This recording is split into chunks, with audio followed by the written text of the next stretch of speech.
What's up guys, this is Rise and welcome to another video. Today I'm going to be showcasing you a cool team. It's an anti-meta team with Magnezone, Drifblim, and my Shadow Gliscor, and it actually got me to 27-16 on the global leaderboard as I went 14-1 with this team, and then I've fallen a little bit since then. But overall, it has been lit as a Litwick, as a Chandelure.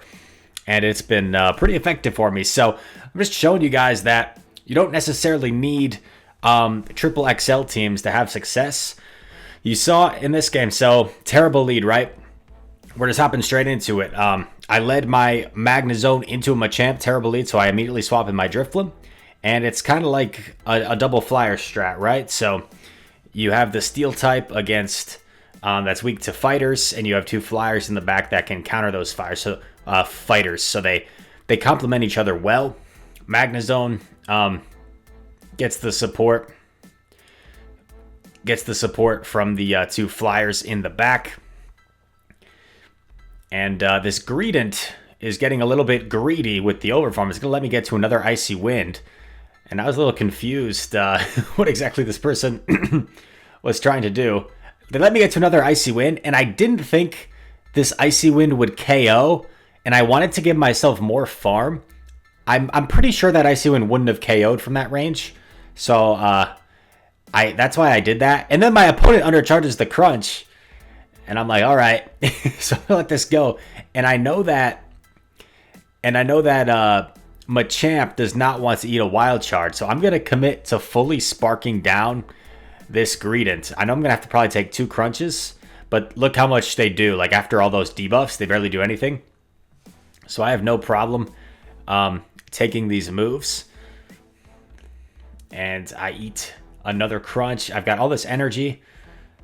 I'm just going to go for the wild charge. I don't want him to be crazy and call a mirror shot, so I'm just going for it, and then I'm going to switch. And it actually lands. It actually lands. It did so much. In comes a Scarm. In comes a Scarm, and at this point I'm thinking, oh my gosh. Him letting that wild charge go on his Machamp like a crazy person. It might win me this game because the Scarm can do virtually nothing to my Magnezone. My Magnezone will double resist everything. I get a boost as well. I get a boost. And I'm thinking, like, where the heck am I even going to use my shields at this point? So I actually decided to shield my Gliscor because I figure I get a shield back with this.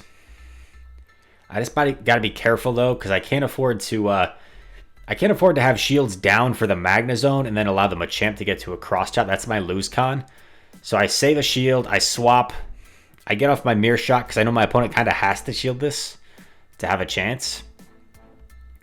They have to shield, attack fell, and they actually don't even get to the cross chop. The sparks did enough, and my opponent realized it was over. So we overcome Magnezone into Machamp, which is always nice when you can overcome a bad lead.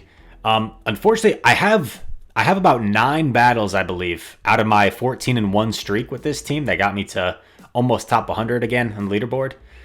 This Ultra session has been so up and down like a roller coaster. I have these crazy good days and then these crazy bad days.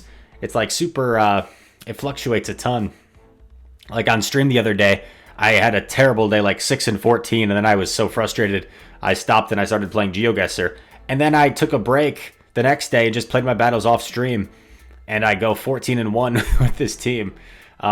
Unfortunately, 5 of the battles I didn't record, and 1 was amazing. 1 I played so well. I made multiple catches. I caught like an Earth Power on my Gliscor, and I successfully landed a move with shields up. It was pretty cool. But yeah. Anyway, it happens. That's how it always goes, right? If there's any fellow content creators watching this, sometimes it's like when you don't record your battles, that's when you have the best ones. I had one where I overcame Magnezone into G-Fisk, so that's always really cool when you can do that. So you saw how that played out. I loaded up on the energy before, and then I swapped into my Gliscor. My opponent didn't have a great response to the Gliscor, so they kind of neutralized each other. He baits me here, so a nice job from him. But I still have both my shields, right? And I know he can't double bait me and still get to a rock slide before I get to these 2 shadow balls. So I can safely shield this one right here. I am expecting the potential swap in right here. And there it is, and it's an Escavalier. It's an Escavalier. So, man, his team is super weak to Drifblim and Gliscor in the back. So, we just had the better team composition in the back against this person. Escavalier gets pretty hard-walled by Drifblim. I'm farming up a ton. I'm going to Icy Wind here. And I didn't think it would KO. It actually did KO, which kind of scared me. Because I didn't know if the Machamp was only like 1 away. But obviously, we see it's not 1 away. I knew it didn't have it loaded yet. It must have had like 4 counters or something. Because what I wanted to do was like barely not KO and then Hex down and have the Shadow Ball loaded. But anyway, we got it to go. Ricky. I wonder if this is the same Ricky from Europe. That's part of the EU Emperors. Okay, so this is kind of awkward. Politode is probably the biggest nuisance to this team, because the mud shots do a lot to Magnezone since they're double super effective. So it's not the most comfortable matchup for Magnezone. I come in here with my Drift. I go straight for the Shadow Ball. It takes 9 mud shots to get to a Blizzard for Poly, and I knew he was just getting to 9 before that one, so I do shield just in case, and look at that, it was a Blizzard. That probably would have one-shot me from a Shadow, and because I swapped, I lure out the Ninetales, and this is also part of this team. Like, Drifblim has a little bit of bulk to it, and can, like, at least threaten Ninetales with that Shadow Ball damage, and, like, I'm going to live this Weather Ball as well, so the Ninetales isn't going to be able to Powder Snow me down after this Weather Ball. I'm going to get to another Shadow Ball. And this is kind of another design with this team is if I lose lead and I switch Drifblim, Drifblim should lure out the Ninetales. And now our Gliscor completely avoided the Ninetales. I swapped into my Gliscor here to avoid being farmed down. Because if the Venusaur Vine Whip down my Drifblim, that would have been really bad.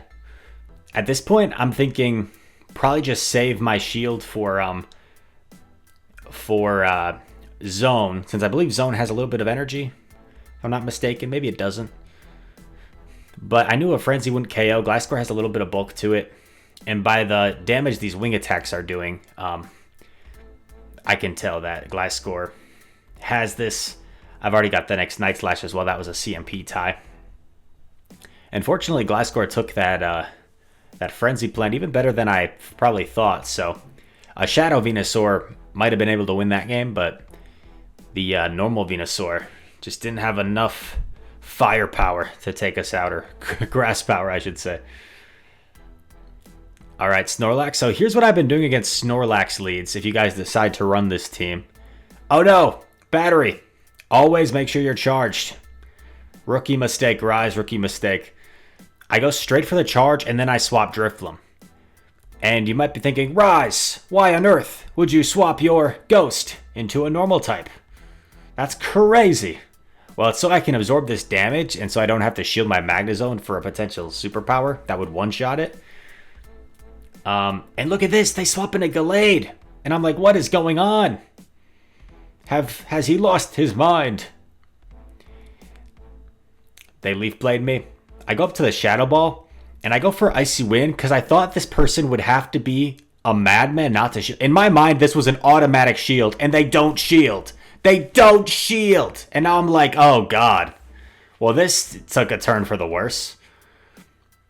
Like, to me, that was like an automatic shield. You might think that was a risky bait. In my head, that was like so not risky. That was like a guaranteed shield, and my opponent called it.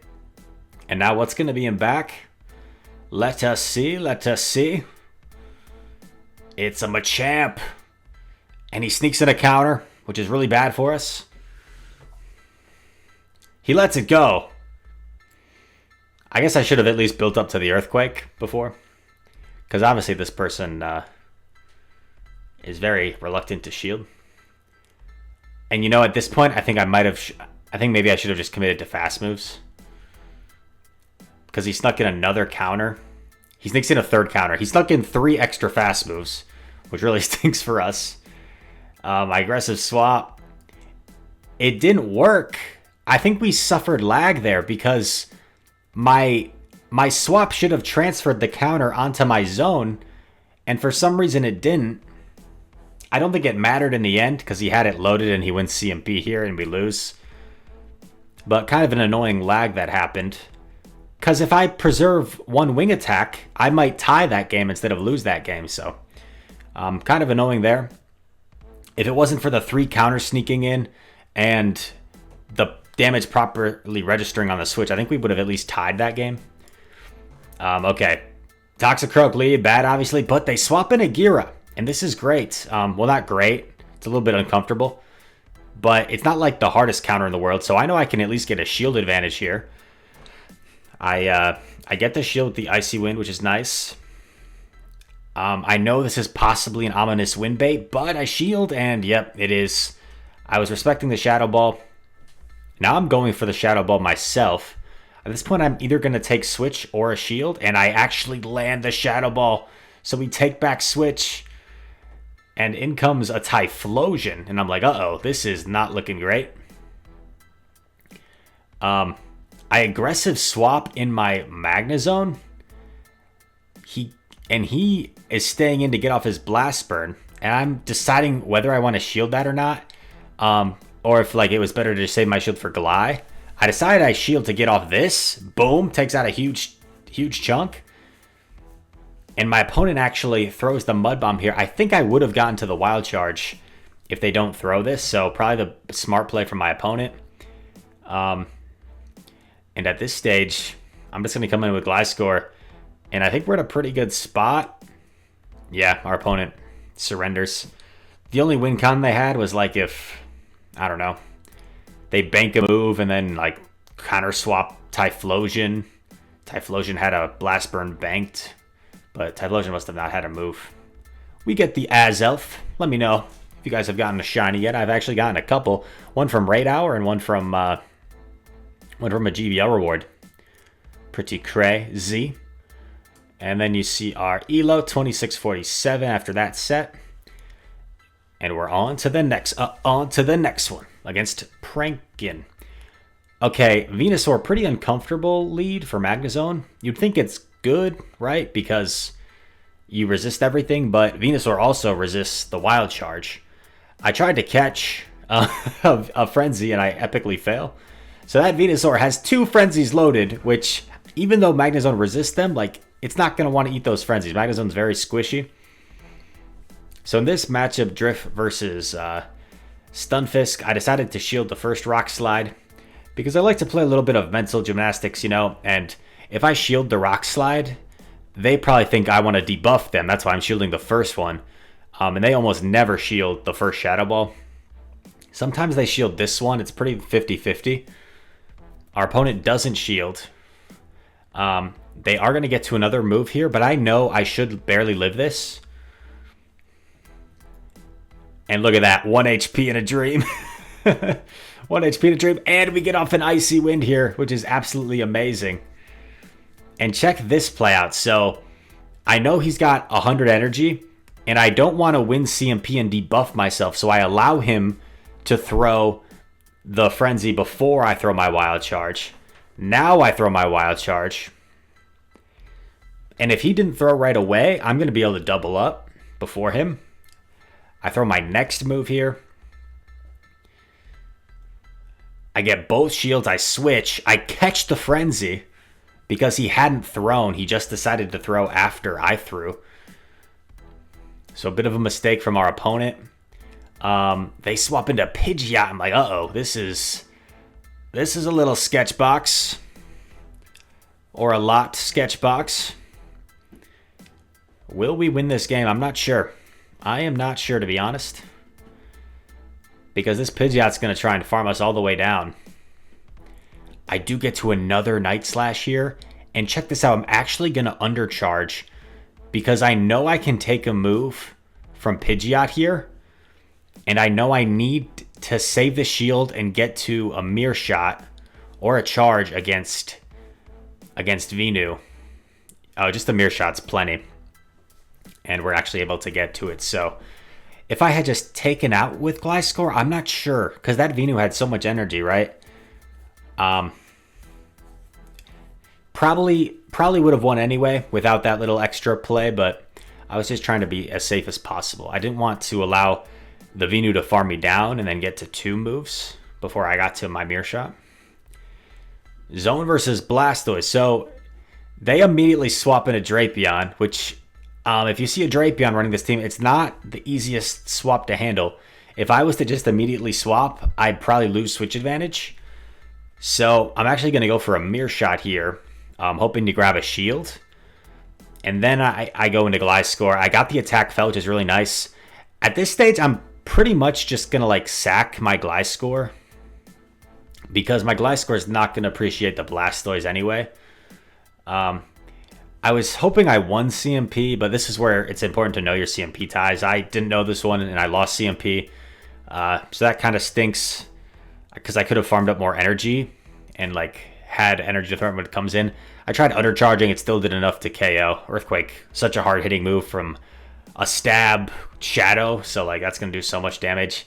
And unfortunately, I don't get to a Night Slash there, which really stinks. I'm gonna come back in with my Magnezone. I'm trying to eye if I can get to 2 wild charges. I do sneak in a Spark there, which is nice.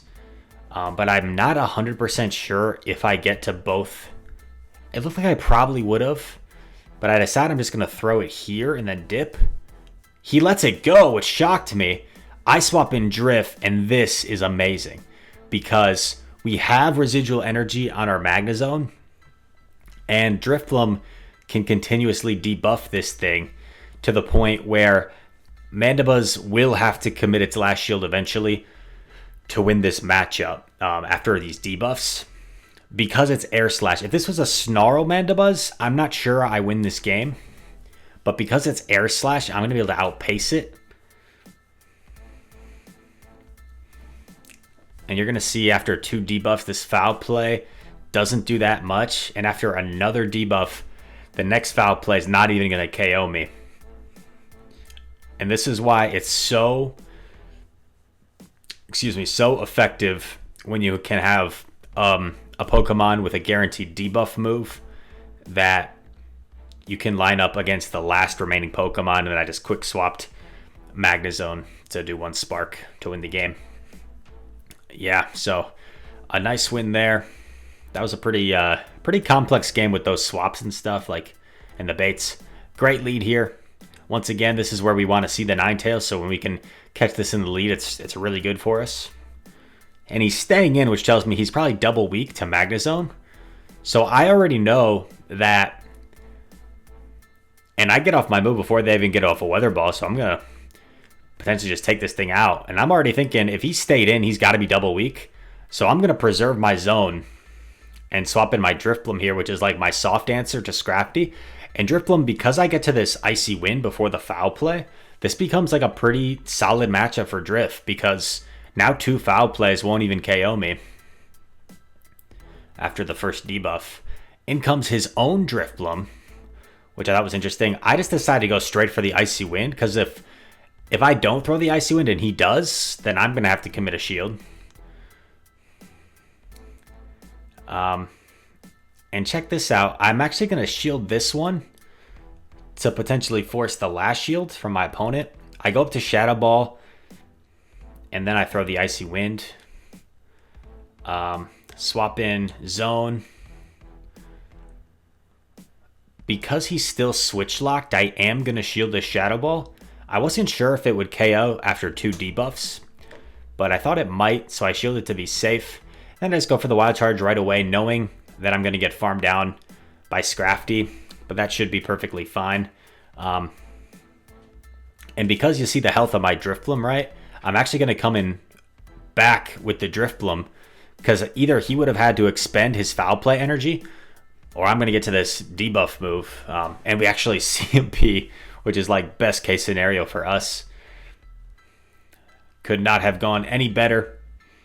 And then Gliscor can just finish things off here. The Scrafty has been debuffed, so 2 foul plays wouldn't even KO us, as you see, after the debuff. And we are good to go. Another win in the books against the XL team. But yeah, exciting stuff. Oh my, 5-0. I think there was one game missing in that 5-0. My screen recording just failed or something. Sometimes that happens. But we get another Azelf. I also had a 5-0 before this video that I didn't record just because I was like, it was late at night. You see the time in this on the screen? It's 1:54 a.m. when I'm doing these. Like, I should be asleep at this point, but it's like I should be asleep with work in the morning, but for some reason I thought it was a good idea to stay up and do my sets just because I felt like it. I'm sure some of you guys can relate. But yeah, all that said, a lot of great battles. You can fast forward. There's still some time in this video. Is there another battle? There is! Wait. No, that looks like the same one, yeah. That's a duplicate. Okay. Well, there we have it. That was the team that got me to nearly top 100. Again, a leaderboard. This is how volatile Ultra has been for me, though. I got to number 75 on the leaderboard. Then I fell completely off the leaderboard after losing 200 points in a day. And now I'm back to like 100. So that's how volatile it can be. Go Battle Night, or now Go Battle Day, is coming tomorrow. If you guys weren't aware, they have changed it. So it's not just a 6-hour period. It's the entire 24-hour day. So some of you guys, I'm sure, already have been doing it by the time you're watching this video. And I think it's a really smart change by Niantic. I'm glad they're starting to listen to the community and making an effort to make some helpful changes like that. Also, Community Day coming. Make sure to grind that triple catch XP. I'll probably play like a few hours. Oshawott or Samurai is not something that's super PvP viable, so I'm not the most motivated for this upcoming Community Day, but I'll make sure to get some shinies and grind some XP as well. I'm almost at level 45. I'm not like the biggest grinder XP guy, as a lot of other content creators, but I love PvP, that's for sure. And I love all of y'all for supporting the channel, and I hope you guys have a great day. If you did enjoy this video, make sure to leave a like and subscribe. I'd very much appreciate it. All the comments down below helps the algorithm, helps these videos pop up in people's recommended feeds, so comments are appreciated. And all that said, thank you once again for watching. I hope to see you in the next one. Spicy Saturday as well coming. I've gotten so many submissions from y'all that I'll have to pick one. I haven't decided yet, but Spicy Saturday is coming, and we shall choose one. Hopefully, it doesn't disappoint. See you in the next one.